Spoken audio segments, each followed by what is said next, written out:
He's going to now look for the hole. Okay, he's back there 6 yards lined up. He gets the ball. Now he's going to look for the hole. The hole opens up. Take advantage of it. Go right through the void and pick up that yardage. Now look at the feet again. See how he's driving? He picked up an extra 2 or 3 yards on that drive. Good carry by the senior. And Rye now with a 3rd down and 2 from the 3. Flood again sets up in the tailback spot. They're going to power I right. And it is Flood to the inside. This time he will not get in. Slipped away from one tackle. And again, John Ircha, number 77, coming up to make the hit. And on the play, no gain. It'll be 4th and 2. And Rye's going to take a timeout. Dino Garn not wanting to let this opportunity go by the wayside.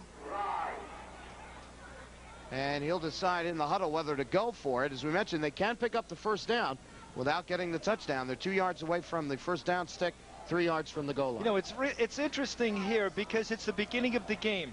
Now, if he goes for the score and Rye does not make it, then Gorton is in the hole. They're going to have to go like 98 yards for a touchdown. And Rye has a strong defense, and if you believe in a defense, you can go for it. Another thought is, in the beginning of the game, if you have the points, take them. You can go for a field goal here.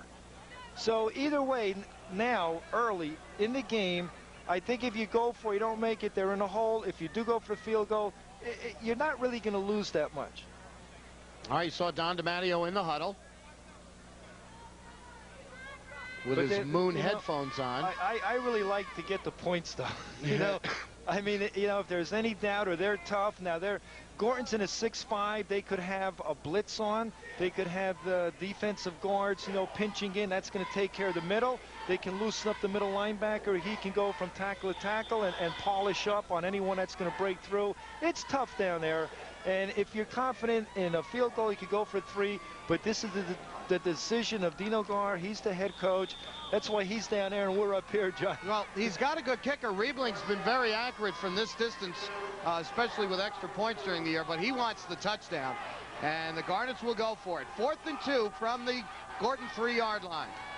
Riebling on the option. Takes it himself. He'll go in. Got good blocking by the line. They open up the hole, and he scampers in from 3 yards out.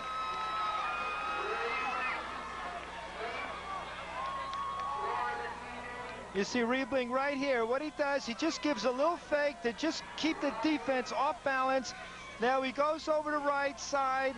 They had good blocking in there, but there was a big enough hole that, you know, he wasn't even touched going in for the score. Riebling is 6'2", 175 pounds, a 3-year varsity starter, an honor student. He's the top 10% of his class. Little trouble with the snap. And I should check myself. Riebling, not the kicker. He's the holder. It's Mark Fitzgerald, who's had a great season kicking the extra points. But the snap, little to the side, and Fitzgerald shanks it off to the left-hand side. But in any event, with 5:23 to go in the first quarter, Rye gets on the board first, and they lead the Wolves by a score of 6-0. Now, during the year, Steve Riebling had 28 rushes for 200 yards. This year, he completed 43 passes for 86 attempts, 780 yards, and 9 touchdown passes. He can throw, he can run. In his sophomore, junior, and senior year, he has passed for 3,015 yards. He's also a starter on the basketball team, so he's an athlete. He can do everything. Run, throw, play basketball, slam dunk, tomahawk, you know, the 360, everything. You got to get up there. Here's Rob White, number 42, getting set. Roll down the field. And again, this one, the ball live. And again, the Wolves just have to fall on it, and they'll get it at their own 40-yard line for their second offensive possession of the ball game. Let's take a look at the scoring summary now. Opening drive of the day for the Garnets, and a good one. 39 yards in 8 plays, took 4 minutes and 43 seconds. And Steve Riebling with the 3-yard run, giving the Garnets the 6-0 lead. So Rick Ryan now down by a touchdown. Gives to Spahn, his first call, and he slips away. Fitzgerald is there, and he finally rides him down. Got Greg Dratty upset with himself. He had him first, and Spahn able to break away from the tackle, but Fitzgerald strong arms him down. A loss of 2. It's 2nd and 12. I can see Spahn right here. He's a senior, 5'11", 190. He's a 3-year varsity starter for Gorton. He is Gorton's first back to rush for over 1,000 yards. He has 1,300. His sophomore and junior years, he was all-league in football, and he's a preseason pick by Parade Magazine as one of the best 100 backs in America. He's the 8th leading scorer in Westchester, Putnam County with 80 points. And they give it away. I believe it is Clipper. Nope, Spahn again, number 33. And he picks up the 2 yards they lost. So it'll be 3rd down and 10. We have to keep our eye on Gorton center, number 55. That's Eddie Gradaskas. He's a junior, 5'10", 230. He is one of the best centers that Don DiMatteo has ever coached. And Eddie's father was an all-county tackle for North Rockland High School. At that time was Rockland High School, and he was Don DiMatteo's best man. Ryan takes it himself. And the Garnet defense finally chases him down. Trey Flood on the stop with help from Rob Follett. And Ryan gets 2, but it'll bring up a 4th down, and the Wolves will be forced to punt it away again. 3:20 left to go, first quarter. Garnet's leading 6-0. Final bowl championship of the 1988 season. Maybe we'll get a Cable 3 game a little later on and be able to tape that one. The guys in the truck, they want to do more football. Never heard that in the years I've been working here. This is the last bowl game, but it's a big one. It's for #1 in Class B.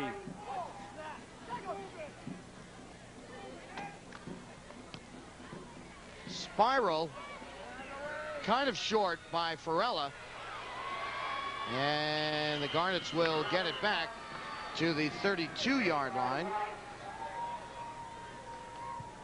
Chris Wolf returning the football. And the Garnets once again back on offense with 2:43 left to go in this first quarter. And the Rye offensive line is very good. They really fire out. They maintain with their blocks. They cross-block well. They can pull. They can trap. And interesting to note that number 66 for Rye, he's the center. Brad Heide's the senior, 5'11", 190 pounds, a 2-year varsity starter, is the only returning letterman. This is Flood. Another first down run for the senior. That was a trap play. John Carr, number 77, he's the left guard of Rye. He pulled and trapped. You see number 77 right there. See him pulling? Now he's going to trap. Boom! He makes the block. There's the opening, the void. Now he's got to go with the strength of his legs and his speed in his heels. You want to run so fast as a back that after you're running, you get that, you can see that smoke coming out of your feet. From the 44, 1st and 10. Penalty on the play.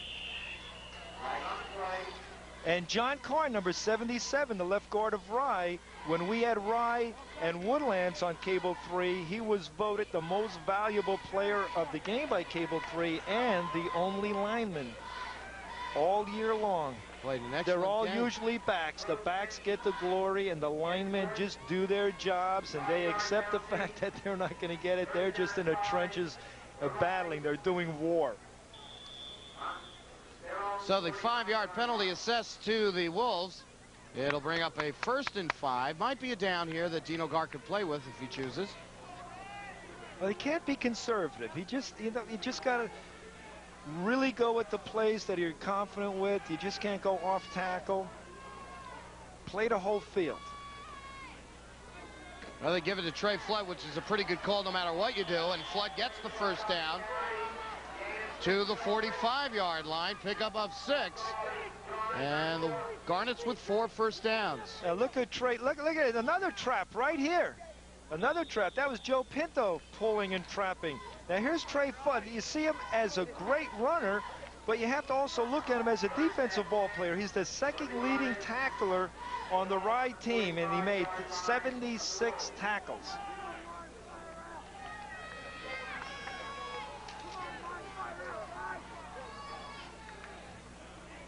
First and 10 from the 45 of Gorton. And it is Flood again. Hold the ball. Still moving, and down he goes at the 41. You know, John, Rye has such a great football tradition. It goes way back. You really have to go back and really think of when they had a losing season. And in Rye, Frank Mack, who now lives in Rye and he has a plumbing business, is Rye's only 3 varsity football letterman who never was involved in a high school loss or a tie. 24 consecutive wins in 52, 53, and 54. Wow. This is Chris Wolf. And maybe a call along the sidelines for a face mask, but no penalty marker on the play. As Wolf goes from the 41 to the 38, give him 3. And now it will be 3rd down and 3.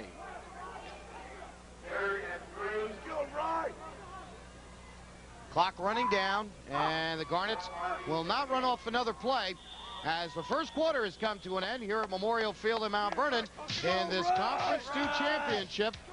The score, the Garnets 6 and the Wolves nothing. When we come back, Rye will have the football with a 3rd down and 3. We'll be returned to Memorial Field in a moment. If you don't like the weather forecast for the tri-state area, just wait 30 minutes and you'll get another.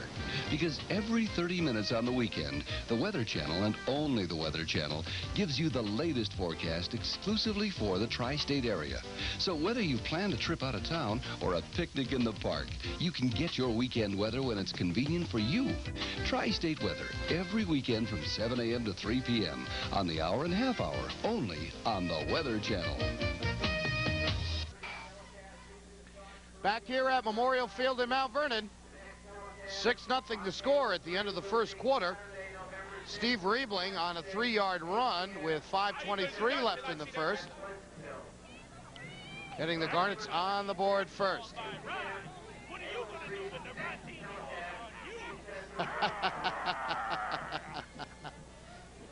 Oh my goodness. You never know what you'll see here on Cable 3. Now they're going to give Scott Newman his own seat. The one advantage of a broken ankle, everybody will push you wherever you want to go. Yeah, I'll tell you what. You've got a lot of help. Down deep in his heart, I'm sure he wants to be in this game playing. All right, we're ready to start the second quarter. It's 3rd down and 3 for the Garnets from the Gorton 38-yard line. Riebling rolls. Now he'll take it himself. He has the first down. Still moving. Inside the 25 to the 23-yard line. 15-yard run by the quarterback. And the Wolves just not tackling very well right now and letting the backs escape. This is a good run by Riebling. It shows his strength and his balance and agility. Right here, he takes the short stutter steps. He's almost off balance. There he's wrapped. See how he spin around? He spun around. He rolled off the defender, regained his balance, and picked up 5 more yards.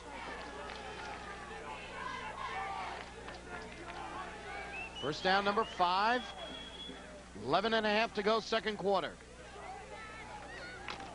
Trey Flood. He slips away again, and down he goes to the 5-yard line. 18-yard run. It's really very simple. The Wolves just aren't wrapping here. Now look at this. There's a block right in there by Dratty that breaks him loose. And he just does not want to be denied. He's not going down. Look at the balance, the cat-like balance. You can put him on a tightrope and then shake him off, and he'll land on his feet. That's amazing. So the Garnets now with a 1st and goal.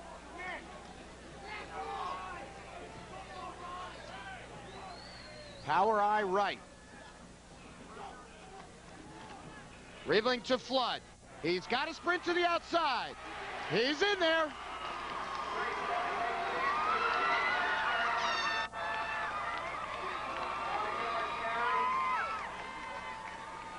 Well, they're making it look very easy. Steve Riebling doing a nice job calling the signals. And Trey Flood goes in from 5 yards out to give Rye a 12-0 lead. Now also number 33, that's Thompson right there playing fullback. He's leading Flood right around the end, throwing a nice block to get Flood into the end zone. That's Thompson's used as an extra blocker. It's like he's leading him, and then he picks up his block, and that opens it up for Flood to turn the perimeter, go in for the score. Gorton has called a timeout here. And again, a decision to be made. Usually at this juncture, when you've missed the first extra point, chances are pretty good that the coach will come back and try for 2 to try to make it 14-0. Right now he's up by 12 very early on in the second quarter, and Rye 2 possessions and 2 touchdowns.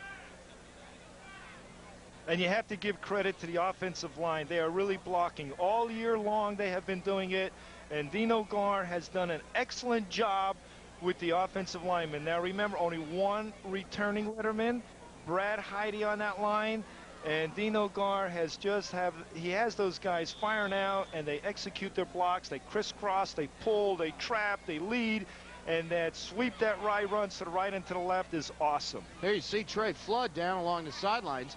May have been banged up a bit after all of those carries, so he's going to take a little spot of water. Might have a little bruise. Now the Garnets will leave him on the bench and go for 2. Thompson, Wolf, and Dratty, the backs behind Riebling. Rye goes for the 2-point conversion. Riebling still has it.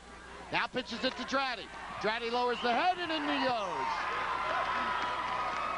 Boy, Dratty is tough. Really impressed with him as an overall total athlete.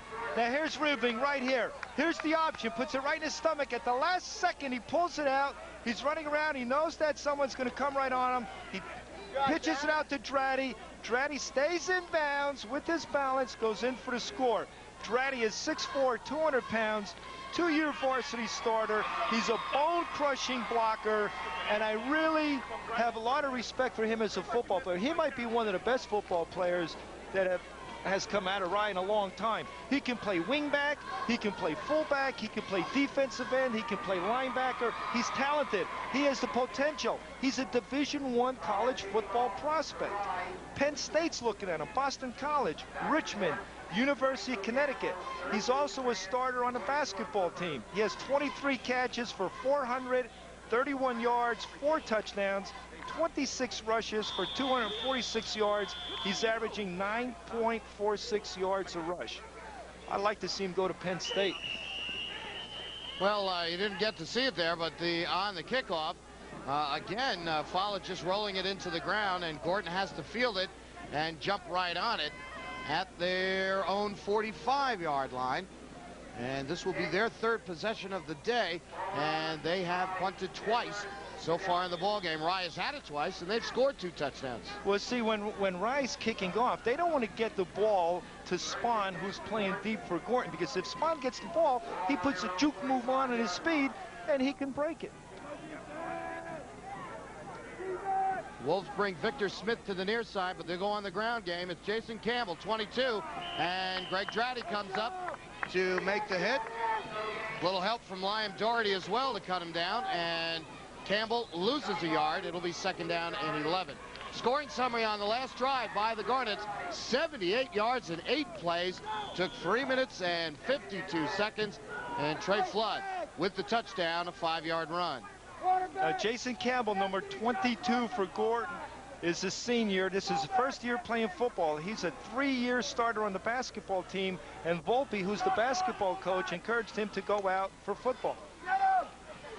Ryan now pitches it out, and a big hit there. Greg Dratty lowers the boom on Ralph Farella. Dratty's tough. You see that? He's playing the whole field, east and west. He really came over, and not that he tackled him, he went right through him. He's on a course of collision right here. Okay, you're going to see the ball carrier right here. Now he's going to try to go to the inside. Okay, he pitches it out. Now watch Dratty. He's on a course of collision. Boom, right there. Really tattooed him. Gain of 1. And the Wolves now faced with a 3rd down and 10. Clock stopped. 9:50 to go, second quarter. Now Jason Campbell, number 22 in the backfield of Gorton, is the 3rd fastest player on the team. This is Spahn, and he's buried at the line of scrimmage. No gain. It'll be 4th down, and the Wolves will be forced to punt it away once more. That time, Jeff Riebling, number 35, on the stop. And, boy, that's a tandem for you right there. Newman and Flood. It's a lot of yards and a lot of touchdowns between the two.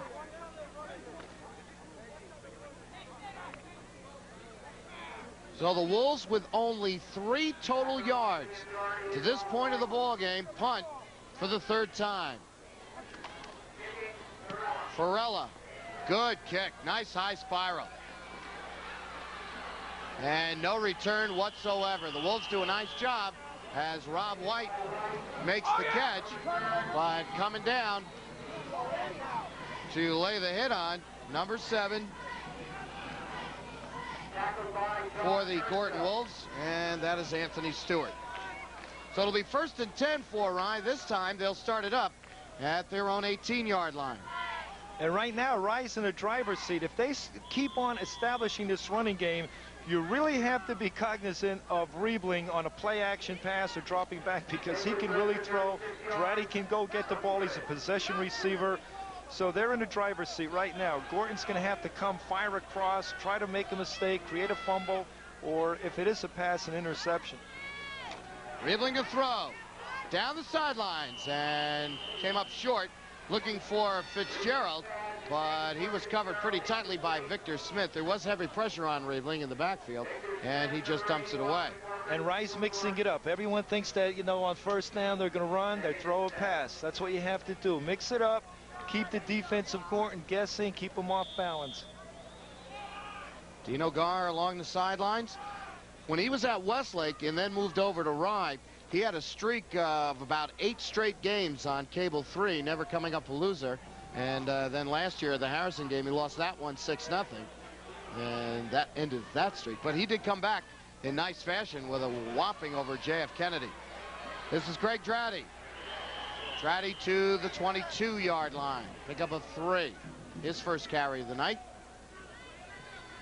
And Don DiMatteo. Boy, that put those 2 brothers, Tony DiMatteo, the head coach of Roosevelt, total up those wins.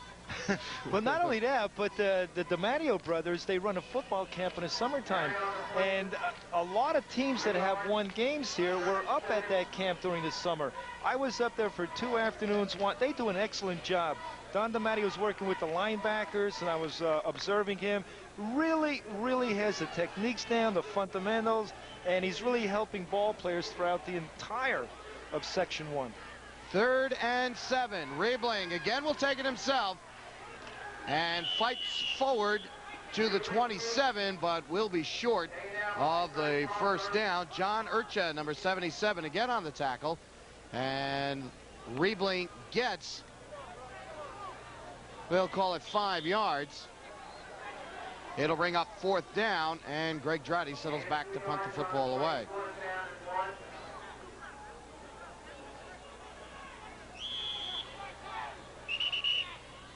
And a quick timeout. Again, some equipment repair to be taken care of.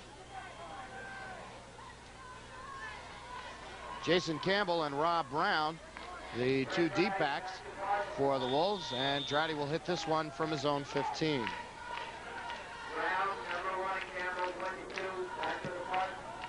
High spiral, not very deep, taken by Campbell, but he goes down right where he caught it. Pretty good field position. The Wolves will have it 1st and 10 from their own 48-yard line. Rye does not want Spahn to get in the open. Even on punts, they're coming down, they're covering Spahn like a blanket. They do not want him to get started. Now the quarterback for Gorton, number 26, is Rick Ryan. He's a senior, 6'2", 185. He's a transfer from Saunders. Last year, he was honorable mention all-county. He runs the option well. He can throw. He does the 40 in 4.6. He's a Division I prospect. And I was talking to Don DiMatteo, and Don said that Rick really would like to go and play for Syracuse. Got a penalty on the play, and it's going to go against the Gorton Wolves. It is defensive holding. And that's going to be a first down for Rye, so they'll hold on to the football. Well, Rick Ryan, the quarterback of Gorton, is going to just have to wait a little while longer.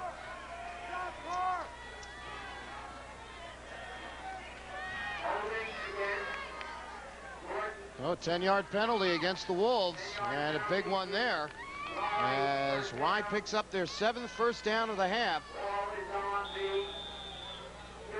with exactly 7 minutes left to play in the second quarter. Rye leading 14-0. And again a whistle, and now a timeout taken by the Gorton Wolves. And they only had 10 men on the field, that's why. So they weren't quite ready after the penalty was assessed following the punt. So Don DiMatteo, rather than playing a man short, calls the timeout. That's his second, so he'll have just one more left in this first half. Clock stops, 6:55 to go. Once again, we want to remind you that our final extra point show for this season, delayed 1 week, but we're going to have it for you anyway. Our 1 hour spectacular extravaganza showstopper football highlights galore we'll have for you next Wednesday night, the Wednesday following Thanksgiving, and we'll have it for you live Wednesday night at 7:30. Replay the following Friday. Is that right? Yes, they even found an hour on Friday for us. So Ray Karowski will be joining us. We'll have our all-cable 3 team. We'll have highlights of 7 out of the 9 bowl games here at Memorial Field. We'll have a special feature as well, the highlights of '88. All coming up on our final extra point show of the 1988 season. Well, the timeout over, and the Garnets with a new life on this drive. 1st and 10 from the Gorton 30, or from their own 37-yard line. Wolf and Flood, the backs behind Riebling. It is Chris Wolf. Finds a nice haul. Ryan grabs him. Boy, they are really popping down there, too. You can hear the leather cracking. Pick up 4. There's a good block here by the right tackle, number 72, Anthony Sabona. Now he takes the man to his inside. This opens up the hole a little bit. Here comes Flood, and he was popped. Fitzgerald on the completion. Down to the Gorton 30.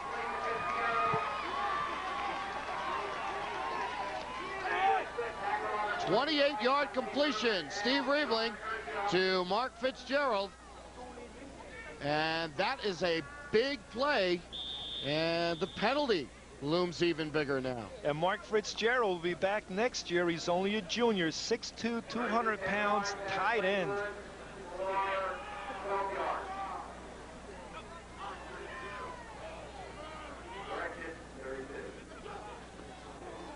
Trey Flood. And he finds another hole. Down he goes at the 15. Another first down run, and it's good for 15 yards. Let's watch the blocking right here. Look at this hole. Look at the hole open up. Trey Flood shoots through. He's at top speed. He accelerates on his second step, and he does not go down easily.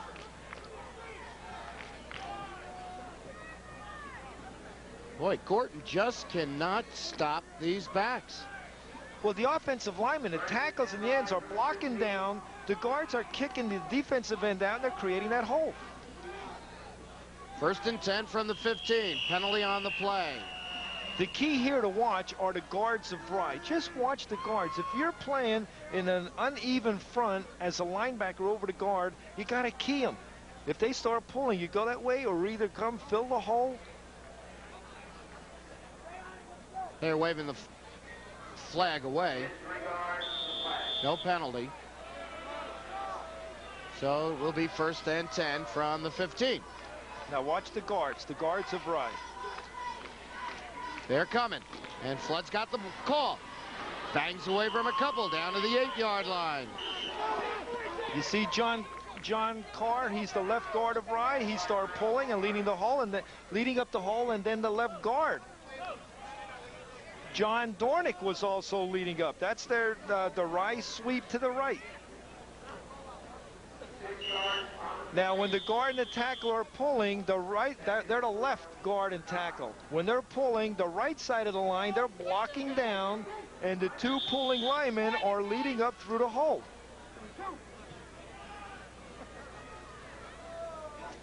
That's where you have to be quick. It's technique, fundamentally sound. From the 8, it's 2nd and 3.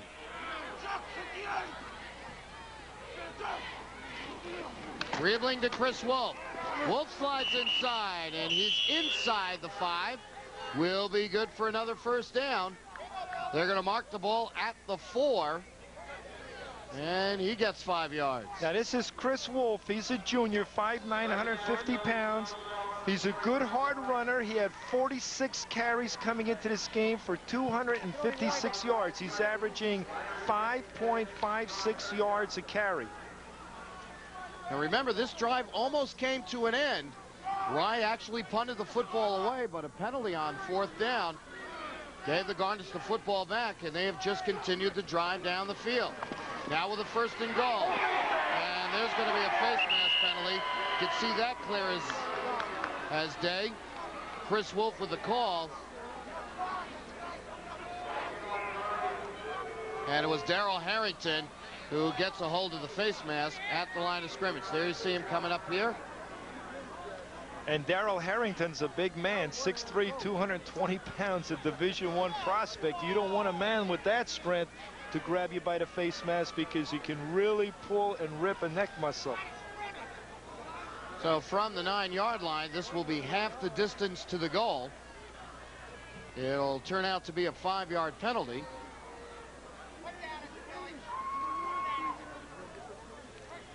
That's the muscle in the neck is the steroid muscle. Ah, here we go. The steroid muscle. Right.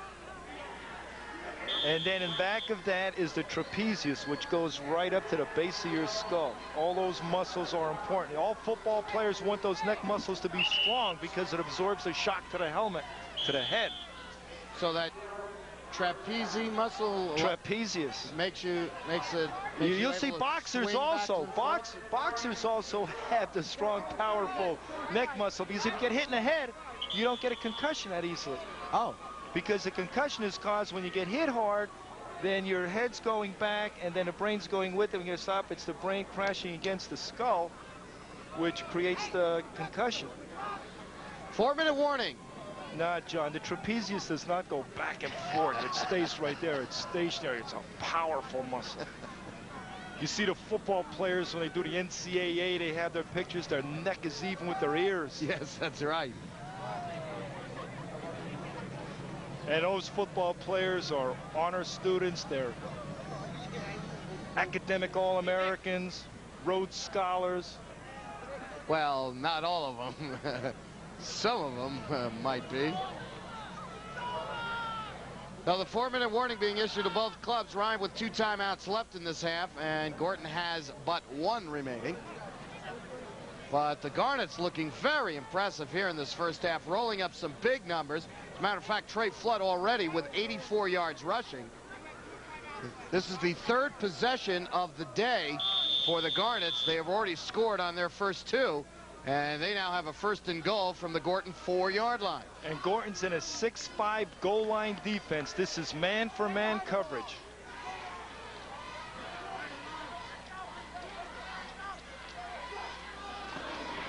They'll give it to Flood. Bounces off of his own tackle, spins, and is held up at the 1-yard line. He'll get 3 more. Almost able to get in, but Darrell Harrington came up and stopped him right before he bent into the end zone. You can see him now. He's going to cut to the inside right here. Now all the defenders are going one way. He wants to go the opposite way, and now he's streaking right for the goal line. Boom, he stopped right there. And then another 1, 2. They just do not want that ball to cross the goal line. 2nd and goal from the 1. Riebling on the quarterback keeper, and it's touchdown number 3 for the Garnets.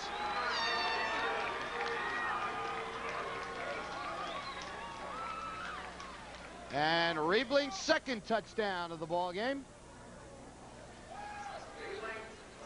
makes the score 20-0 in favor of Rye. Just a plain quarterback sneak. The offensive linemen are toe-to-toe. They fire out, form a wedge, drive straight ahead, go in for the touchdown. Fitzgerald with the extra point attempt, and it is good. 3:06 left to play in this first half. It is now Rye 21 and Gorton nothing. 3 straight possessions, 3 straight touchdowns, and Dom DiMatteo. Got to be very difficult for him along those far sidelines to try to come up with something to stop these Garnets. Yeah, no, it's a catch-up football now because you're behind. You're down by 21 points. So now you're going to have to think, if you're on the defensive Rye, that Gorton's going to start to go to the air, the aerial attack. And remember, that last drive almost came to an end, but a defensive holding call against Gorton gave Rye a first down at their own 40, and they cruised in from there. An 81-yard drive, as a matter of fact, and took a big chunk out of that clock.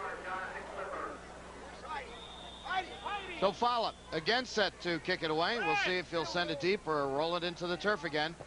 This time he tries to give it a good aerial attack as everybody come up tight, and it will go out of bounds. Well, the Wolves started to bring it up, expecting the ball to be kicked into the turf, and instead Follett hit it as hard as he could, but it did go out of bounds, and Rye will kick it again, this time from 5 yards back at their own 35. Scoring summary, here it is. Not bad. 81 yards in 12 plays, took 5 minutes and 54 seconds. Riebling with a 2nd touchdown of the ball game. That's what you call ball control offense. Now it's interesting to know what Rye's doing. They're kicking from the hash mark. When you kick from the hash mark, you want the ball to go straight down the field, and you want it to go to the halfback and trap him in a corner. This way, if you don't kick it down the middle, then you cannot set up a return right, left, or a reverse. But what they want to do is trap the runner in a corner. Again, this one squibbed down. Now it is finally picked up. Spahn dancing around, still rolling, and he'll finally be stopped at the Gorton 36-yard line.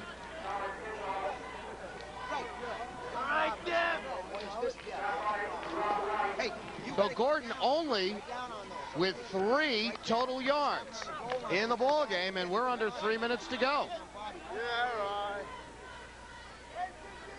The defense has been spectacular for Rye in this ball game, and the offense has done their job. 3 times they get the football, 3 times they score. You can't ask for anything more than that. Ryan will go to work. Sideline route, incomplete. Trying to hit Rob Brown along the sidelines. And Rob Brown, #1 for Gorton, is a junior, 5'6", 145 pounds. He's a water bug type of a runner, and he comes from the Eastchester Blue Devils to Gorton by way of bypassing Roosevelt finally. Usually all the Blue Devil players from Eastchester go to Roosevelt because Jim Bell, the coach for the Eastchester Blue Devils, went to Roosevelt. But now he sent one ball player to Gorton, and he's a good one, Rob Brown. It's good to see those Blue Devils sharing the wealth.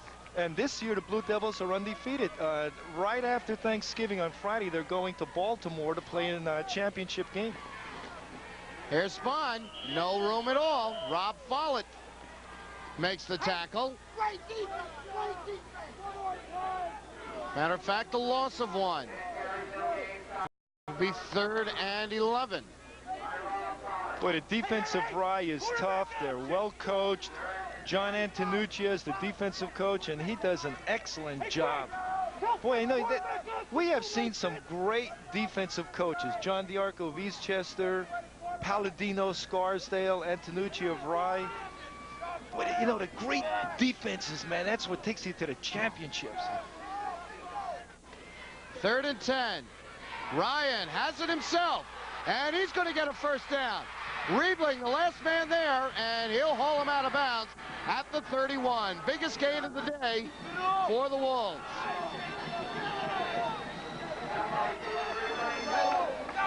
"33-yard scamper by the quarterback." Now, last year at Saunders, he was an all-county honorable mention ball player. He liked to go to play for Syracuse, showing good speed there. He runs the option well. Very well. He had a 50-yard touchdown against Saunders running the option and an 89-yard touchdown against Austin running that option. Well, the Wolves tried with an inside counter, gave the football to Jonathan Clipper, but Rob Follett right there to lower the boom. And a loss of 3. There's the fake, and then right in there, Dratty, number 45. Dratty, right. Great Dratty.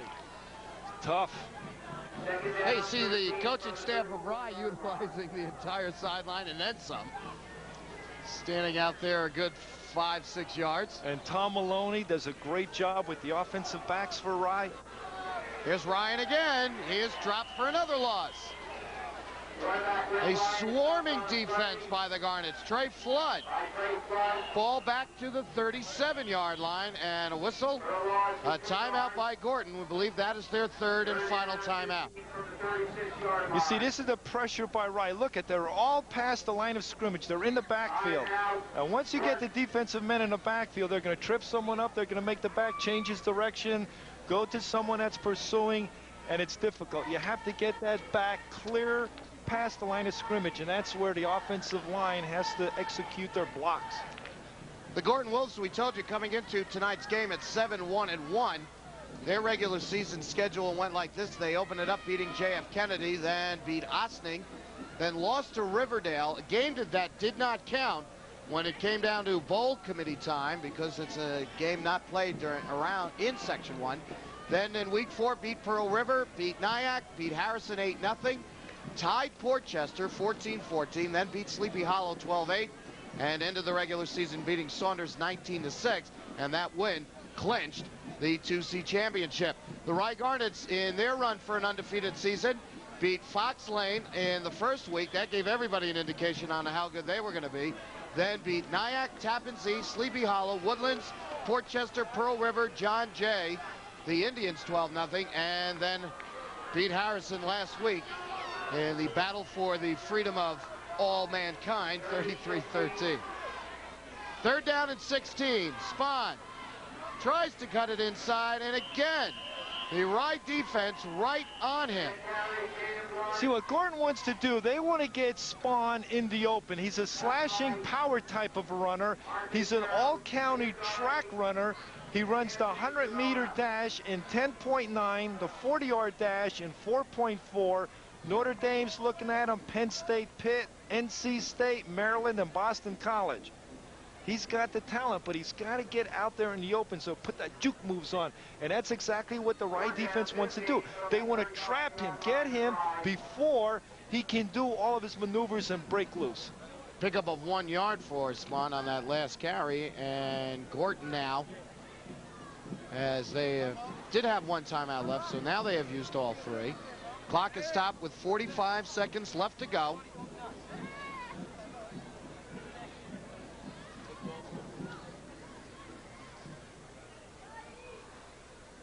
And both coaches now chase back to their sidelines.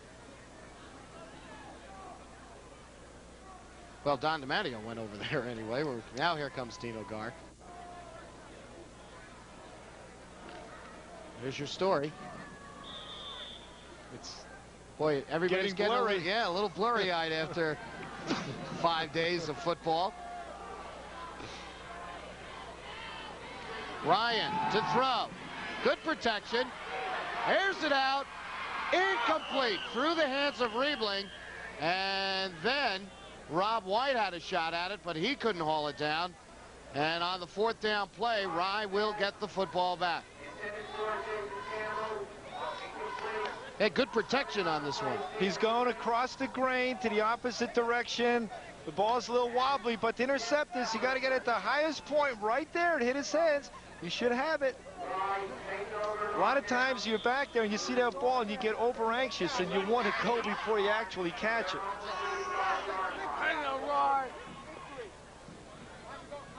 So I would imagine here that Rye is just going to fall on it and end this first half. They've got Greg Dratty set up at the 25, and that's all they're going to do, as Riebling just goes down on one knee. They may have to do it one more time. We'll have to see. Bob Everett, the referee, puts the ball in play with 27 seconds left, so they will have to do it just one more time. And that will be the end of our first half. Tell you quickly, coming up during halftime, we will have for you the halftime tally and the scoring pages. And we'll also take one last look at this Section 1 championship, as we're now down to the final ball game of the '88 season. Riebling again downs it. The clock reads 0, 0, 0, and 0. The fourth one on the Gorton side of the ledger. On the right side, they put 21 points up on the board. We'll take a short break, and we'll return to Memorial Field with more football as this final game continues in a moment. Now, when you want to rent one of Hollywood's latest movies, get it the easy way. With Request Television. To order, tune in the Request channel and have these 3 numbers ready. The event number, your account number from your bill, and your personal ID number. Ordering is easy. Call this phone number. Follow the simple directions and listen for automatic confirmation. Your movie is conveniently delivered electronically. Rent the first-run movie you want the easy way from your easy chair with Request, America's #1 rent-a-movie channel.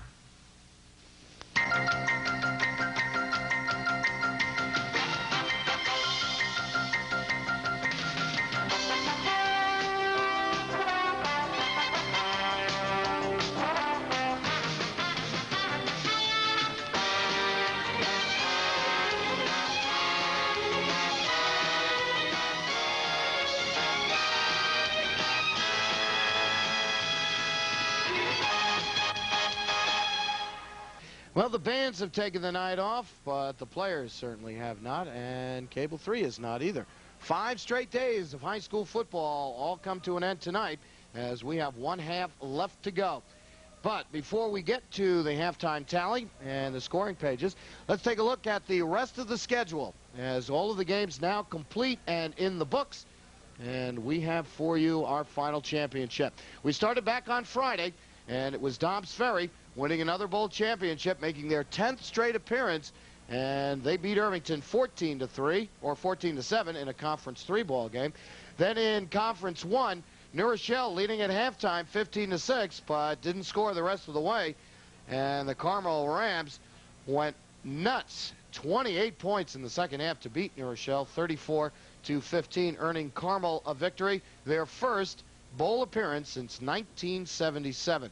Then on Saturday, weather still held, and we got 3 ball games in Conference 2 was Horace Greeley playing a really fine game, defeating Hendrick Hudson 22-6. Greeley now improves to 7-1-1 this season. Roosevelt upset Scarsdale in a Conference 1 championship 6-0. The Indians end the season at 7-2. Why Scarsdale again for the 4th year in a row lose their final game of the regular season, and they finish up the year at 8-2. They lost their first one and they lost their last one. And then in Conference 1, North Rockland, the defending Class A champs, win again. They beat the Mahopac Indians 35-6. The Red Raiders finished their year at 9-1 again. while Mahopac lost their first of the year. They're also at 9-1. Rain came on Sunday. The schedule was all washed out, so we played on Monday.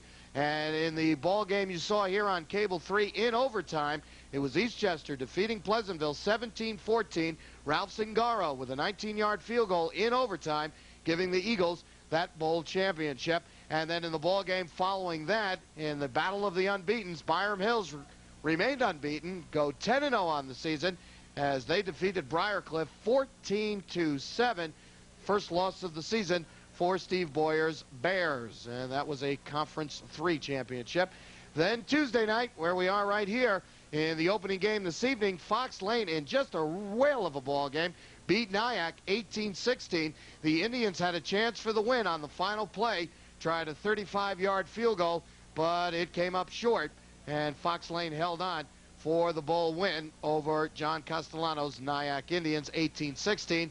And that's our final game. Rye taking on Gorton in this Conference 2 championship. And right now it looks like Rye is about to put up the final win of the 1988 season as they lead the Gorton Wolves by a score of 21-0. We'll take another short break and we'll return with a look at the halftime tally, the scoring page, and a highlight or two when the game of the week here on Cable 3 continues in a moment. Show's halftime continues here at Memorial Field in Mount Vernon. In this Conference 2 championship, it's the Rye Garnets leading the Gorton Wolves by a score of 21-0, and that score will indicate that the numbers put up by both schools heavily in favor of the Garnets. Just look at that right side of the column. 10 first downs to just 1 for Gorton in the first 24 minutes of action. The rushing yardage, 144 for Rye. Trey Flood leading the way. He had 87 in that first half. The Gorton Wolves finished up with 37, and it was Rick Ryan, the quarterback. He was high man with 35 of those 37 yards. Ryan went 0 for 3 through the air. Steve Riebling 1 of 2 for 28 yards, so a grand total of 172 for Rye, 37 for the Wolves. No turnovers in the ball game, and the time of possession, an incredible difference, almost 7 minutes long, 15:05 for Rye. They had touchdown drives of 4:43, 3:49, and 5:54, and the Gorton Wolves finishing up with the ball 8 minutes and 55 seconds. Now, on the scoring summary, we'll first begin with the opening touchdown of the ball game, and that came with 5:23 in the first quarter. The Garnets driving it from the Gorton 39-yard line, and it was Steve Riebling, the quarterback keeper, bringing it in from 3 yards out, scooting around the right end, and he goes into the end zone virtually untouched, and Rye was on the board. At that point, they led by a score of 6-0. As I mentioned, that came at 5:23 of the first. The extra point was no good. Then in the second quarter at 10:54, Trey Flood on a 5-yard run and a drive that went 68 yards, and the Garnets went for the 2-point conversion. It was successful, and they led at that point 14-0. And then after a drive that went 5 minutes and 54 seconds, Steve Riebling with the second touchdown of the day, a 1-yard run at 3:06 of the second quarter, and the extra point was good, and that's right where we stand. You're now all caught up to date. 21-0 the score. Rye leading Gorton in this Conference 2 Bowl championship. And when we come back, the teams will be back, and we'll have the start of the second half for you in just a moment. To the field, we're set for the second half of this Conference 2 championship. Rye leading Gorton 21-0. And the only thing that stopped the Garnets from scoring on their fourth possession was that the first half came to a merciful end as far as the Gorton Wolves were concerned. Once again, here's a look at the officials working today's game. Bob Everett is our referee, Paul Luciano, the head linesman, Ron Robson, the umpire, and Bill Strumke is the guest field judge today in this crew. Very interesting. Bob Everett remembered. I didn't, but he did. He worked the very first game we ever did on Cable 3, and here we are in the final game of the 88 season. He's working this one also. Oh, no, wait. What are you trying to tell us, how old he is? Either him or me. Saw Chris Wolf. He's the deep back for the Garnets, standing at his own 7. And Gorton getting set to kick this football away. And away it goes. Short kick. And Rye's going to get a pretty good return out of it. Well, if Rob Wright hadn't bounced into Greg Dratty, he might have picked up some big yardage. But anyway, he's in pretty good shape as Rye starts at 1st and 10 from their own 45-yard line. Once again, we'll take a look at the offensive set for the Rye Garnets. Steve Riebling is the quarterback. Trey Flood and Chris Wolf in the backfield. Greg Dratty is the wingback. The split end is Mark Fitzgerald. And the tight end is Rob Follett. 1st and 10 for the Garnets. 172 total yards in that first half. And it's back to the ground game. Chris Wolf slides off of tackle and is up to the 49. A gain of 4 for Wolf. He now has 24 yards rushing. On the offensive line for the Rye Garnets, John Dornick, John Carr, Brad Heide, Joe Pinto, and Anthony Sabonia, averaging 6'1", 201 pounds. And the Gorton defense now, they're shading. They're moving a half a man towards the wingback. They're not playing man up like the man on the center. Now, right now, they're playing head up. Last time they were shading. 2nd and 6. This is Wolf on the reverse. Wolf slips away from one, and now will go down in Wolf territory at the 45-yard line, and it will be good. They'll put it at the 46, and that is good for a first down run. Gain of 7 for Chris Wolf. Defensively for the Gorton Wolves, on the line, Darrell Harrington, George Gray, Clinton Spahn, Peter Bland, Ralph Farella, averaging 5'11", 192. The linebackers for the Wolves, Sean Doherty, John Urcha, Victor Smith, and Anthony Stewart are the cornerbacks. Rob Brown, the free safety. Rick Ryan is the strong safety. First down, number 11 for Rye, and an offensive clinic here tonight. Riebling. Busted play, and Riebling close to a first down to the 35. You might have heard Dino Garr along the sidelines wondering what was that. And instead it goes as a 9-yard gain. Here's a reverse pivot by Riebling, a little fake. Now he's going around the end. He's looking. Now watch him pick up the yardage right here. Good blocks. He's not going to go down easily. 1, 2, 3, 4. 4 men in on a tackle for Gorton. All right, here's a down that you can utilize to full advantage. 2nd and 1.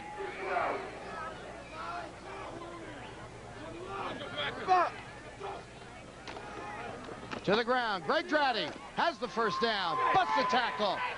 4 men bring him down at the 23. 12-yard pickup for Greg Dratty. And first down, number 12. This is the Rye sweep. Now, number 74, 72 are pulling, they're blocking the opening. Now, again, strong, powerful Dratty. 4 men to bring them down. Big yardage. They're taking it by the chunks now. Well, Don DiMatteo still cannot stem the tide. 74 is the right guard, Joe Pinto for Rye, and 77 is the left guard, John Carr. 1st and 10 from the Gorton 23.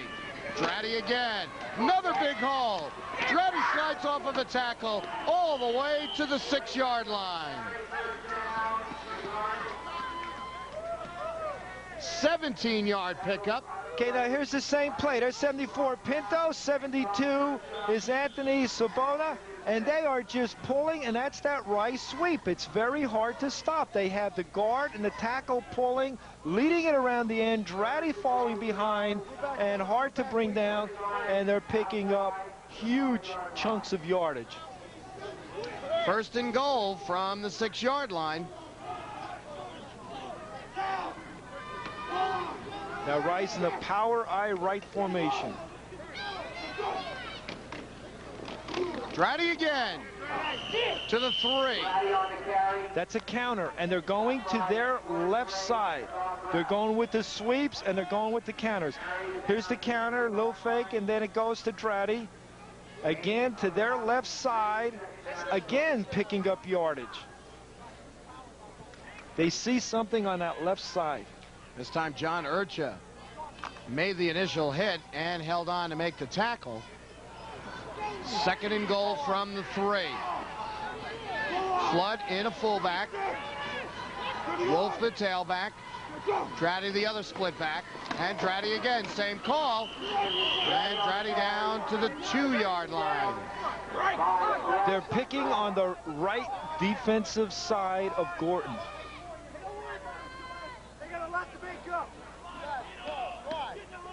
3rd and goal from the 2. 3rd and 1. Scott Newman, he's still along the sidelines. Out of action for the Garnets, their final 2 ball games, but Rye showing that, as Dino Gar mentioned in the pregame show, they're not a one-man team. Everybody picked up the slack, and they are really putting on a clinic here tonight. Here's Dratty again, and he lowers his head, but gets it to the 1, and that's it. Dratty on the carry.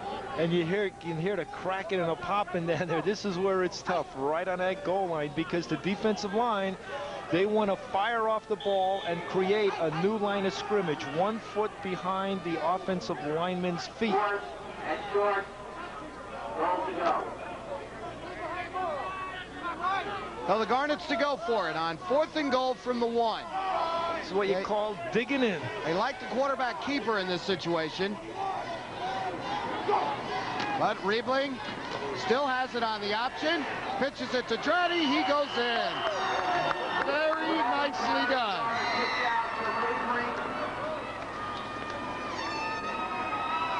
They fake to Wolf up the middle.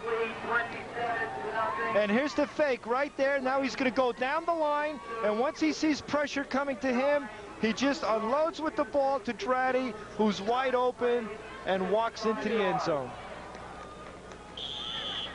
Oh, Mark Fitzgerald in to attempt the extra point. Fitzgerald to attempt. Riebling the holder, and the kick is good. 6:28 left to go in the 3rd quarter. It is now Rye 28 and Gorton nothing.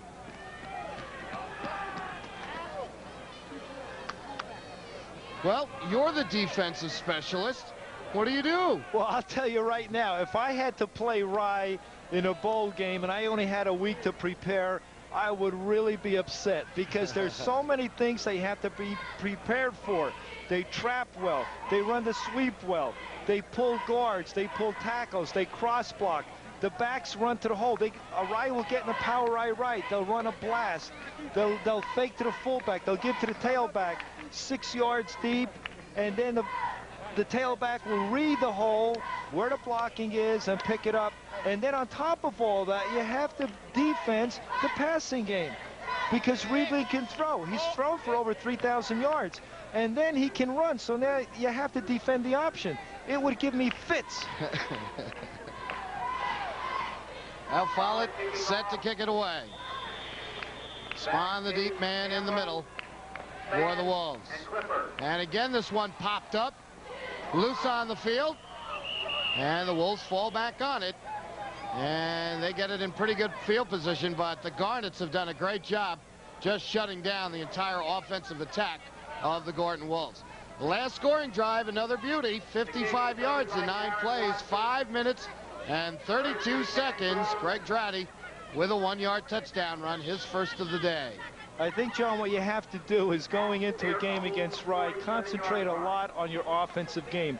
You know, you're going to have your linemen hit the sled for about 20 minutes every day and just grind it out, first down, and have the offensive running game going and keep their offense off the field. Rye's offense on the bench is to your advantage.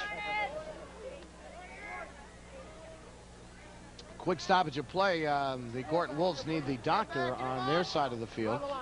Take a look at one of their players. Ryan still with the football. Throws it down the middle of the field, and it's intercepted. First turnover of the day. And the Garnets will bring it back some. Tim Albertson with the interception. And the Garnets go right back to work in Gorton territory at the 48. Boy, the defensive backs of Rye react well. There's a nice interception right there. Make sure you have the ball. Now you run with the ball.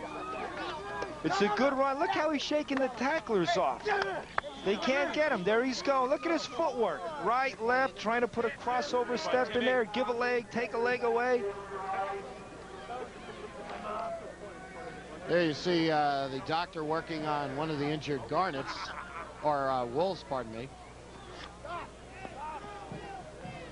1st and 10 after the interception. It's a flea flicker. Fitzgerald looking deep. Incomplete. Greg Koviak, the intended receiver. Riebling threw it to Fitzgerald, and he went for it all. Now here's the ball thrown behind the line of scrimmage. Now here's Riebling. He sees him open. Nice pass right there. Good spiral.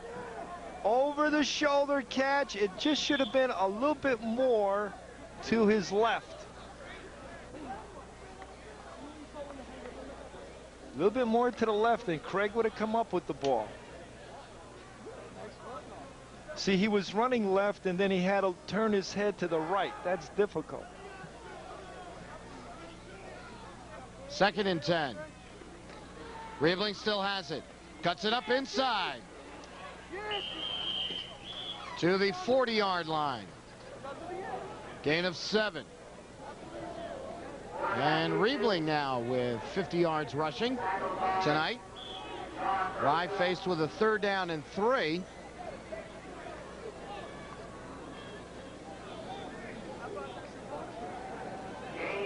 They have scored, the Garnets have. This is their 6th possession of the game. They've scored 4 times.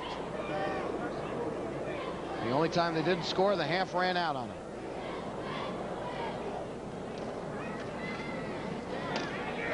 Now we're going to get a couple of different backs coming into the game. This is Jim Thompson, number 33, getting his first call of the night. He gets 2, and it will be 4th and 1. That's what Gorton has to do here. They have to hold them. They have to hold them, get a little more confidence defense, and then try to score on offense. I really think they're going to start going to the air now, Gorton. He's playing catch-up football. They got to get the ball back. Yeah, they got to stop him here. Yeah. This is it. 4th and 1.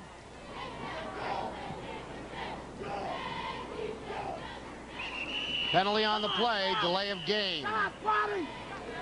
They have 25 seconds to get the snap of the ball.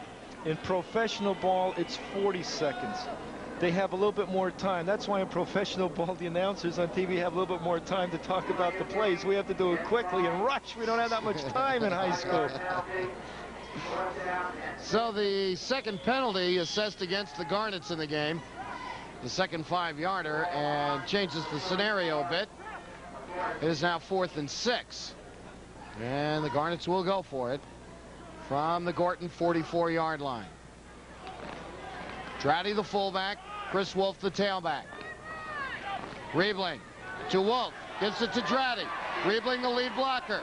Dratty turns the corner, has the 1st down. And finally 4th down at the 31. 13-yard run by Greg Dratty.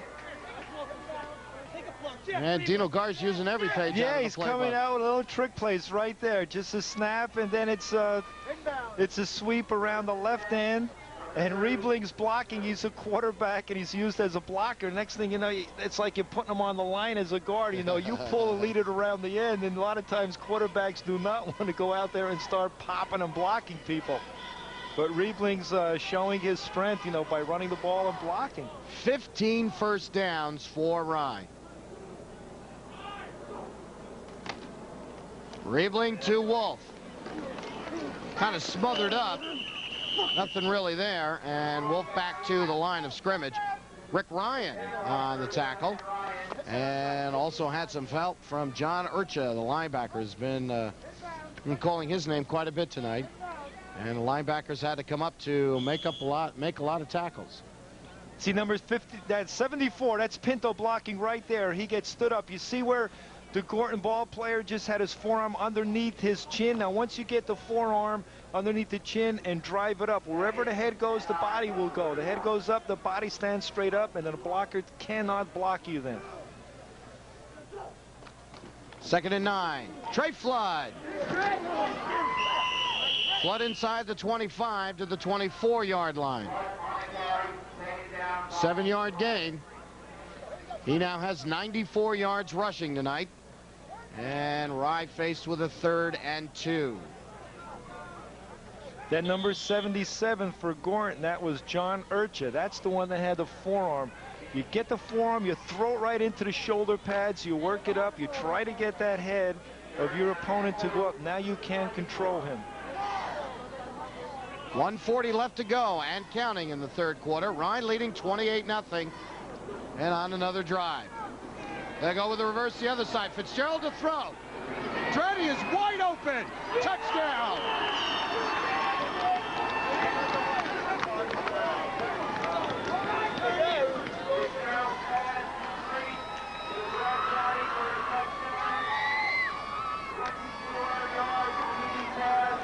Greg Dreddy wide open.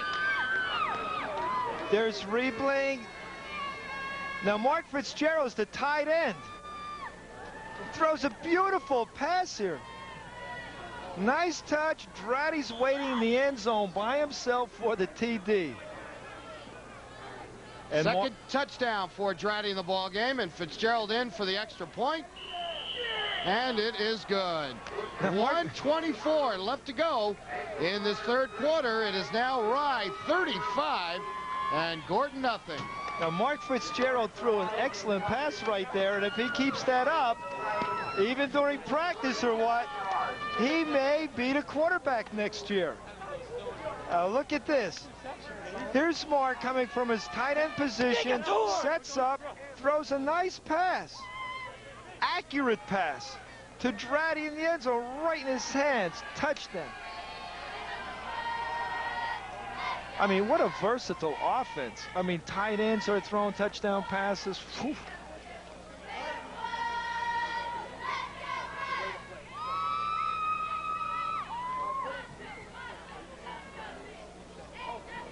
Well, another drive about 4.5 minutes long, 47 yards.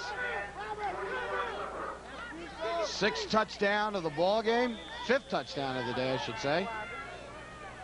And Follett to kick it away again. This time he puts his toe into it. It'll come down at the 21. And Gorton with a nice return. Jonathan Clipper. He's going to go the distance.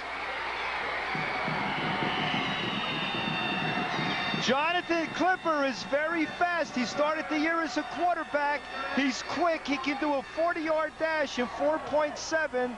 And he scored the winning touchdown against Harrison. You can see Clipper right here. He's going to see an opening. He puts a little juke move on right there. Here's where he's going to turn the burners on. This is where you want the wings on the heels. This is where you want the guy to hang around the airports and take off like a jet. Good run right there. He is fast. 78-yard kickoff return. And Gorton is on the board. 35-7 doesn't hurt you anymore. 35 not 35-6. Wolves will be on the ball game. So the Wolves, I'm sure, will go for 2. Nope, they're going to set up for the extra point. Ralph Farella. Ryan the holder. It's a fake. Ryan throws, and it's knocked down. Liam Doherty, number 15, and we've got penalty markers. I think they're going to hit Doherty for pass interference. Flag on the play. There's a nice pass right there. Oh, he may have made contact right there before he got to the ball, right on the shoulder pad. Pass interference. Pass interference. So that will give Gorton another shot at it.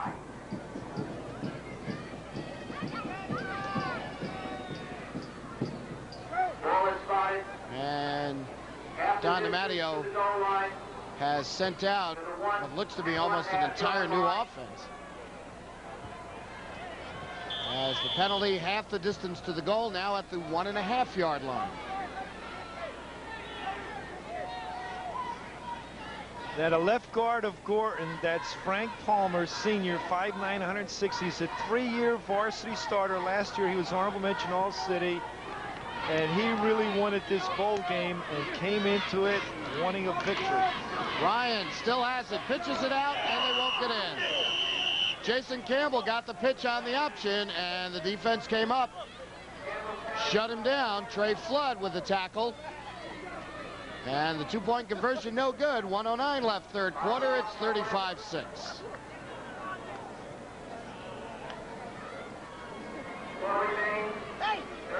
Now we got the Rye scoring summary, which preceded the kickoff return. We want to show you just because it's another one of those long drives.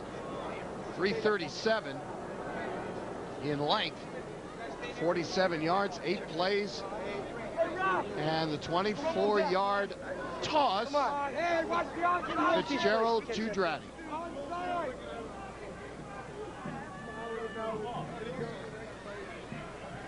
So Gorton now will kick it away. You know, it's another amazing stat is that as we come to the waning moments of the third quarter, Rye has not punted in this game.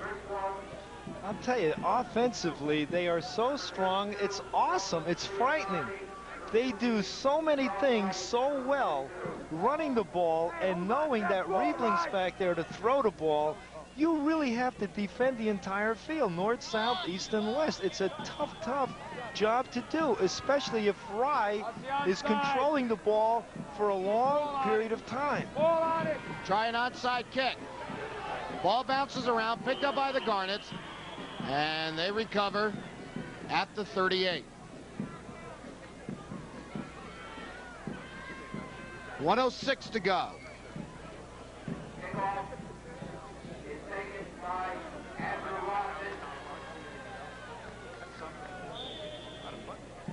They'll check to see who Coach Gar has put in. It's Steve Riebling still at quarterback. Clock rolls down under a minute here in the third quarter. 35-6.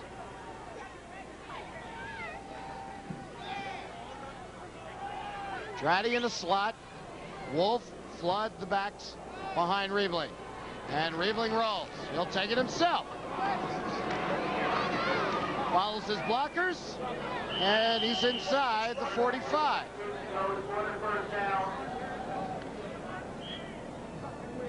You know, the thing that amazes me, Riebling comes into this game throwing for over 3,000 yards in his high school career, and he's having an outstanding running game. He can do it all. This guy is a definite college prospect. There's no doubt about it. He's an honor student. He's the top 10% of his class. Boy, he's going to help any college team. He can run the option. He can throw. Well, I bet you a lot of Ivy League schools are going to be after him. Right up the middle of the Flood, and he was tripped up at the line of scrimmage. Clinton Spahn got a hand on him, but Flood able to fall ahead to the 39-yard line. He got 4 yards, and that is also the final play of the third quarter. At the end of 3 in the final game of the 1988 season, it is a clinic by the Garnets. They lead Gorton 35-6.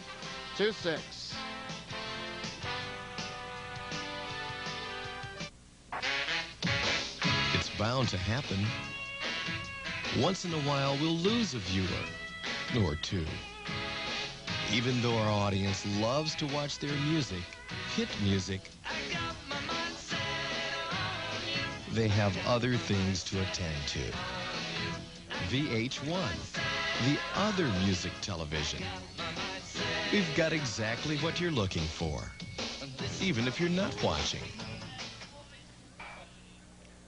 Back here at Memorial Field, final quarter of the 1988 season about set to begin. Rye leading 35-6, and now faced with a 2nd down and 4. And that man's feeling pretty good right about now. We'll be able to enjoy the rest of this one. Just got some interesting news. Kurowski was right on the nose. Mark Fitzgerald is already touted as the starting quarterback for the Garnets next season. Was a converted tight end because Riebling was still in the lineup this year. Here's Trey Flood. And Flood down to the 34. It'll be 3rd down and 3. Gain 3 yards on the play.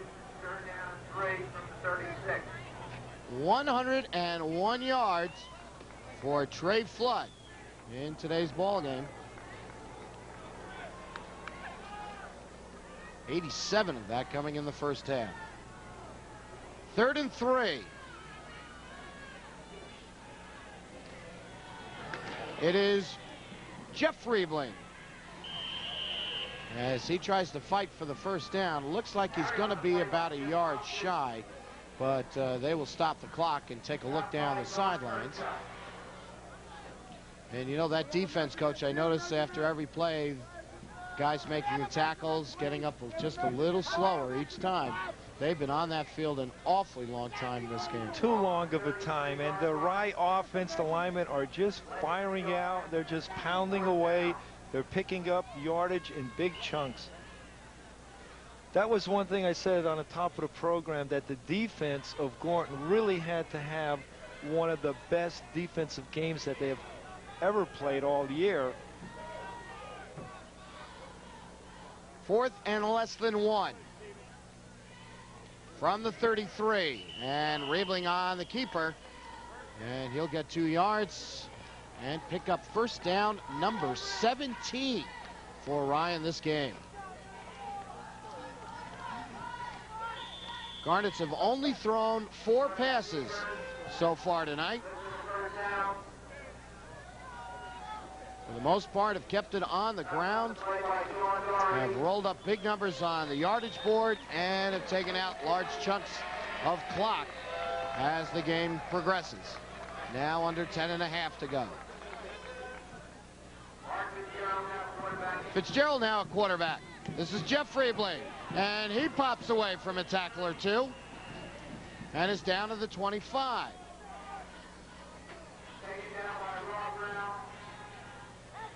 Gain of 6. So Mark Fitzgerald, who we just had confirmed will be the starting quarterback next year. We were told that since he was playing in the Rye system since 7th grade, he had been touted as the quarterback, but got up to the varsity and he had Riebling in there. I'll tell you, he looked good through throwing that pass. Jeff Riebling's only a junior. He'll be back next year. Here's Fitzgerald. Keeps it himself, and he's going to lose some yards. It's Anthony Stewart, number 7, making the tackle. And a loss of 6 on the play brings up 3rd and 10. This is a run by Fitzgerald all the way. And the defense does a nice job stringing it out towards the sidelines. And there's Stewart underneath the bottom of the pile. Good pressure by the Gorton defense right there. They have to hold them right here, then they're going to have to go to the aerial game. 3rd and 10. Fitzgerald to throw. To the end zone. Incomplete. Greg Kovacic, the intended receiver, and had it knocked away at the last instant by number 81, Victor Smith, the junior, 6 foot, 160 pounds. Great defensive play right there, playing the ball, reacting to it, and tipping it away. He's a basketball player and a baseball player. Victor Smith. Fourth down. Football, basketball, and baseball, the three sports. Years ago, that's all high schools used to have. Again, Fitzgerald, straight drop back. Throws, completes it. Rob Massey, 87. And he takes some time to go down. Finally does at the 15, and he'll have enough for another first down. That was a 4th and 10 call, and it went for 14 yards. He's wide open right here. The ball is thrown right on the numbers. He's wide open. He tries a juke move, try to get away from the defender. He was just sitting there. 1st and 10.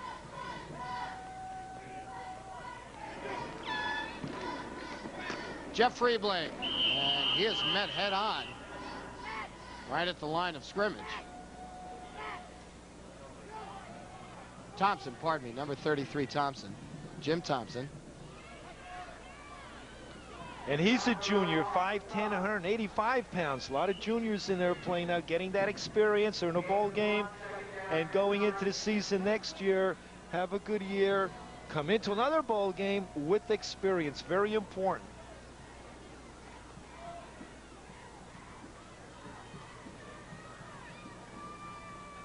Second down and 10 facing the Garnets. As they wind up the clock, 7:45 to play.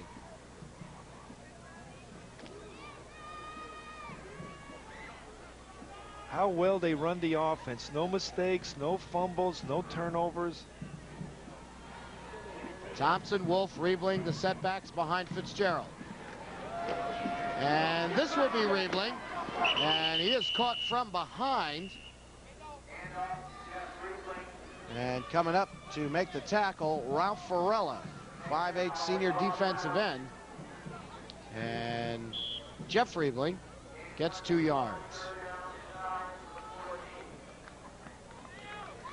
It'll be 3rd and 8 with 7 minutes to go. 35-6 the score. Steve Riebling with 2 touchdowns. Greg Dratty with 2 touchdowns.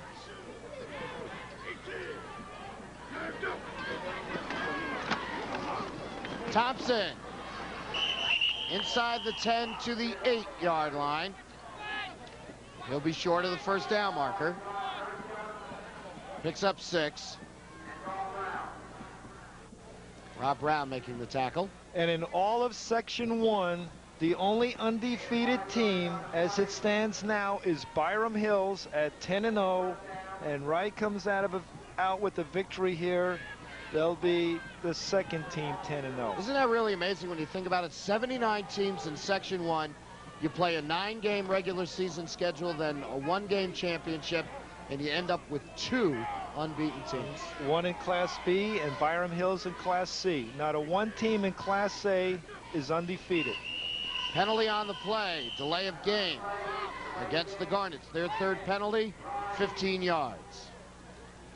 There's no Class A team undefeated this year, but next year, North Rockland's going to go undefeated in Class A.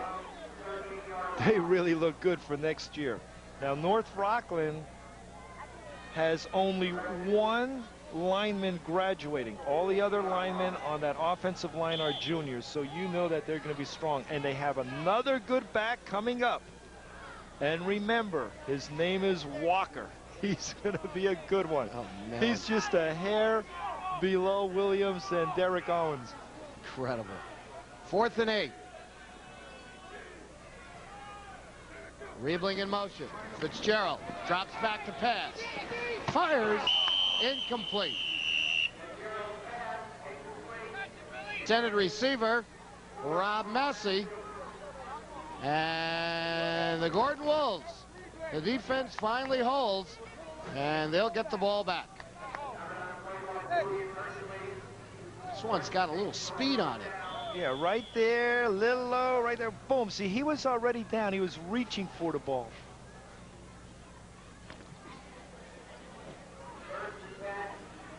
.5:28 left to play in the ball game. Gorton has it 1st and 10 from their own 14-yard line. The only points that Gorton has put up on the board in this game, a 78-yard kickoff return by Clipper. Brown in motion. Inside counter. Jason Campbell. And Campbell only able to get it to the 16.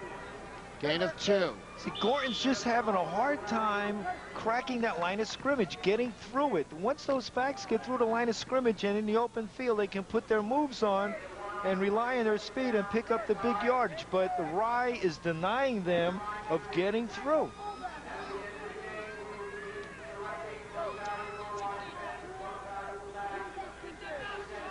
As always, at the end of the ball game, we'll have our post-game celebration, which includes the awarding of the most valuable player trophies. Oh, great catch. Smith had it. That should be a fumble, and it will be recovered by Rye. Smith had possession, and then he was hit by Tim Albertson. The ball comes loose. Don DiMattio's across the sidelines saying that he never had it, but it goes as a completion and a fumble.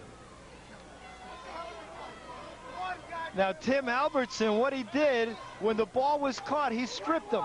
That's what you want to do as a defensive back. You get your hand between the receiver's two arms, and then as the ball's in his hand, you just rip your arm out, separate his arm so he fumbles the ball, and that's what he did. He stripped him of the ball. Great play. It was a great catch to begin with, and then to strip him, that's like icing on a cake for Wright. From their own 45. It is Thompson.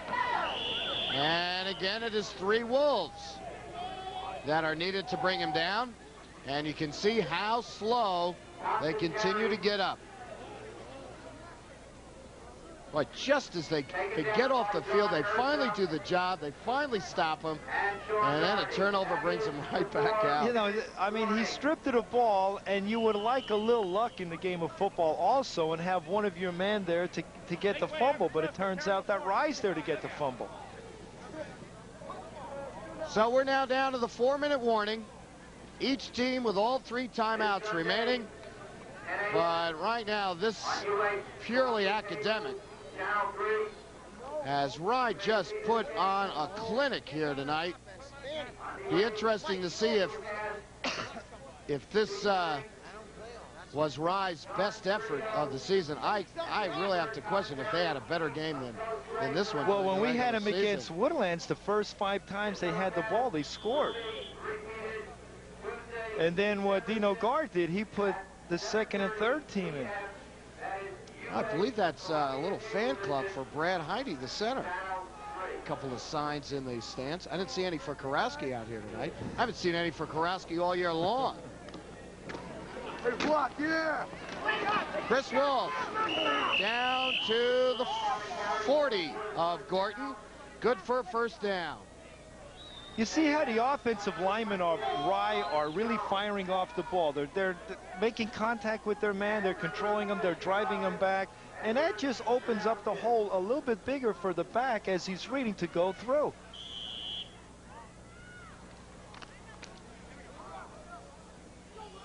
So Fitzgerald, who has worked a major portion of this 4th quarter, Rye now with 19 first downs in the ball game. Chris Wolf, penalty marker on the play. That'll be a face mask there. But there was another penalty marker pulled on the play. And the face mask against Gorton. We'll check out the other marker. And it could be a motion call against the Rye offense. Holding against Rye. So we've got offsetting penalties. And we'll do it all over again. And it's a phys ed do-over play. Can't see the holding, but you'll see the face mask right here. Inadvertent. It happens when you go up high to make the tackle, and a lot of times that hand just slides down the front of the helmet and kind of grabs hold of the face mask. So offsetting penalties there, and it will be again 1st and 10 from the 40.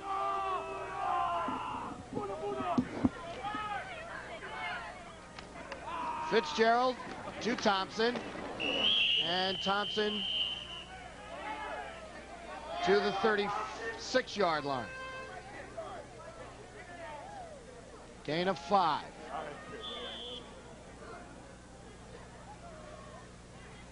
Well, neither team wanting to stop the clock, as they're just going to try to get this one over with. 2:10 left to play.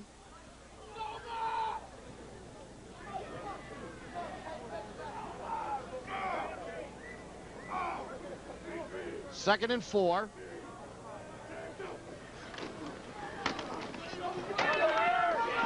Tim Albertson.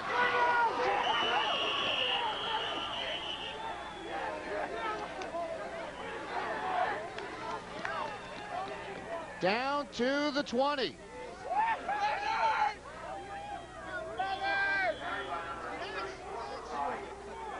Gain of 16.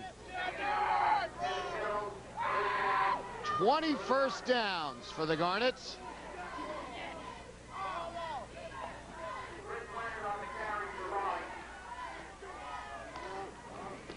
We believe this is Chris Leonard, number 34.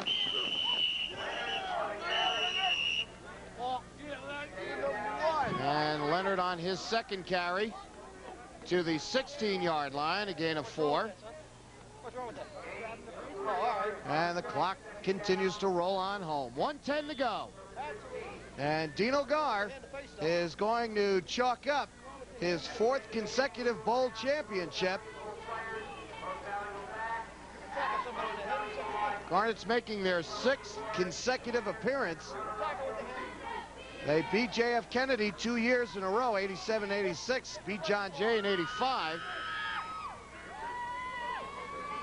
Fitzgerald to Leonard. Leonard lowers his head and is now at the 13-yard line. 3 more yards.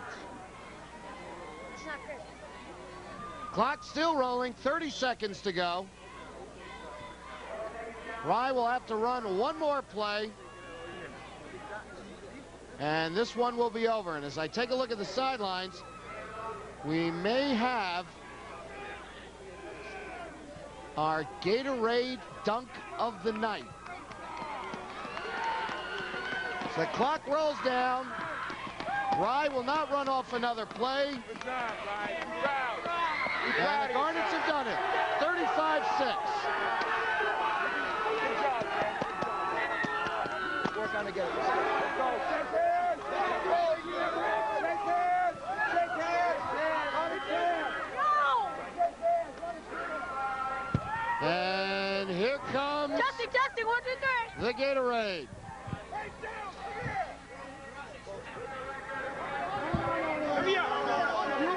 Oh, he caught him. He's smarter than they give him credit for.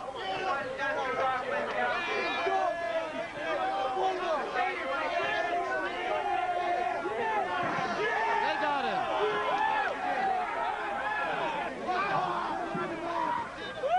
Not a good night for that to happen, but the victory is in the books for the Garnets in a whale of a football game as far as Rye is concerned, as they really did a number tonight, played one of their finest games of the season, and defeat the Gorton Wolves 35-6.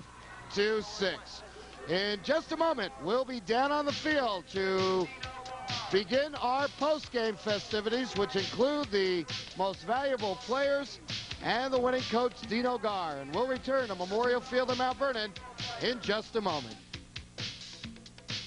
We begin our post-game show as the Rye Garnets have put up another bowl victory, their 4th in a row, 35-6 the final over the Gorton Wolves. Chuck the Hardware Man is here once again, and it is indeed his pleasure, as always, to do the honors. So Chuck, go right ahead. On behalf of the Coaches Association and the National Football Foundation Hall of Fame, I'd like to present these trophies to the most valuable players. For the most valuable lineman in the bowl game, John Urcher, Gorton High School. John, congratulations. Okay. We also have a couple of others that we'll hand out. This one goes to the most valuable back, Terry Flood, Rye High School. Trey Flood, most valuable back. And then the one I think Dino would like to get a hold of. And on behalf of the Coaches Association and the National Football Foundation Hall of Fame, Section 1 Bowl champion Dino Gar. Thank you. There you have. You find a little room for that one, I'm sure. Ray, let's begin with you and first talk to our most valuable lineman. John, congratulations to you, and I really respect you for your sportsmanship to the Rye ball players. Now, you were playing outside linebacker. How tough was the Rye offense blocking? That's the best offensive line I've seen in a long time. Now, yeah. Unbelievable. Now, were they trap blocking? And what I saw a lot that on their sweep, they were pulling a guard and tackle, and that's what you had to fight against, right? Yeah. Well, it's a lot of blocks. They're they're good. They're really good. Now, you had a great year. There's no doubt about it, just getting to the bowl game. And I want to congratulate you again, and the best of luck for you in the future. Thanks a lot. Thank you. All right, John Urcha, the most valuable lineman. Now let's turn our attentions to the victors. Dino Gar, we were watching the Gatorade explosion. He had it set up about 3 minutes left in the game. You caught him, but they got you. How do you feel?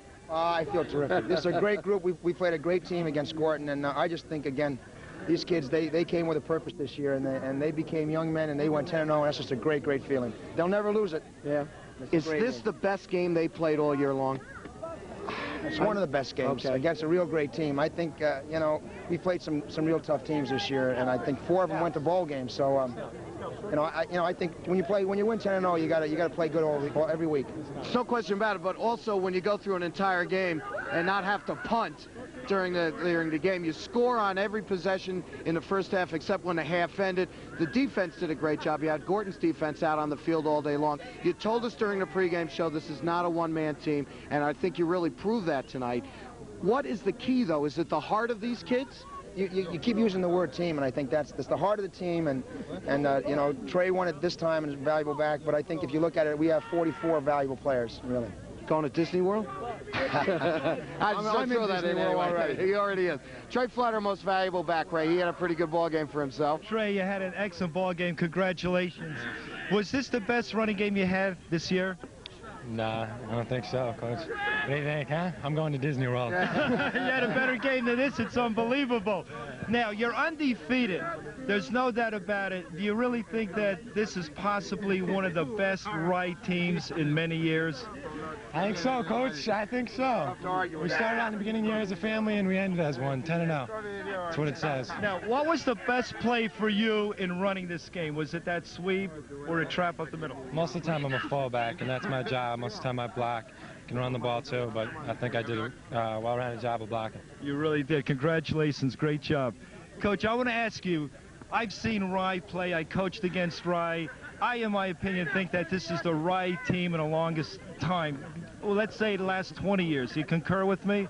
Well, I haven't been around more than 13, so, I hate to put best on anything, but when you're 10-0, no other team in Rye has done 10-0, so I guess you have to say best. Definitely. Congratulations. A great year. Great year. Dino, enjoy the summer. Take it easy with you, and we'll see you back here next September. Well, let's hope so. Okay. Let's hope so. Congratulations, Trey. Congratulations to you. The Rye Garnets, they're heading to Disney World, I guess, and somewhere lost in the shuffle back here, as these guys are going to enjoy the celebration for a little bit. And Ray, as the celebration continues up here on the post-game show, I thought, and we've seen Rye a couple of times on the highlights. We watched them against Woodlands. They played a real good ball game there, but I'm just going to disagree with Dino a little bit and say that this might have been the best game that they played all year long, and they did it at the right time, the last game of the season. I agree with you, John. I really do think it's one of the best teams. It's well-balanced. There's no doubt about it. And in this game, they played for the #1 spot of Class B, and they show that they're versatile. They can throw. They can run. And the blocking is exceptionally well. There's no doubt about it. They're the greatest team. And I'm going to go one step further. I'm going to say that Dratty is probably one of the best football players to come out of Rye in the 20 years that I've been associated with Westchester County football. The size and the speed and the way he handles the football offensively and defensively, no question about it. The last question I have for you this season, though, and it has to pertain to Rye. Correct me if I'm wrong, but if I'm right, your tenure at Eastchester never had an unbeaten season. Exactly. Okay. I had 3 seasons with one loss. loss. What does it take, and what did Rye have that they were able to go 10 straight wins? What it takes, you have to have that camaraderie. You have to have the charisma. It's like a family together. Then you have to work together. You have to have the balance. You have to have the talent. You have to have the skilled people at the position. You have to have the linemen to block. And I just think that Rye had everything. And that's what it really takes. It's not one ingredient. It's many ingredients. And as a coach, you're like a father, a philosopher. You have to take care of injuries. You know how to handle it. And everything was done well by Dino Gar. And the players responded. They have to respond to the coach. They have to respond to you. And everything worked out well. And they have an undefeated season. And there you have it. And that's a pretty good way to end the 1988 season, and we're going to do that right now. Our thanks to all, especially those on the Cable 3 sports team who came out week after week this season. We had some terrible weather during the year, but they pulled through like champions, and we really do appreciate all the hard work right up on down the line. And for the 1988 season, that's going to do it. The final, once again, here at Memorial Field in Mount Vernon, the Rye Garnets have defeated the Gorton Wolves in this Conference 2 championship by a final of 35-6. For Director Paul Caridio and Ray Karowski, I'm John Caridio. Thanks very much for watching, and see you later, everybody.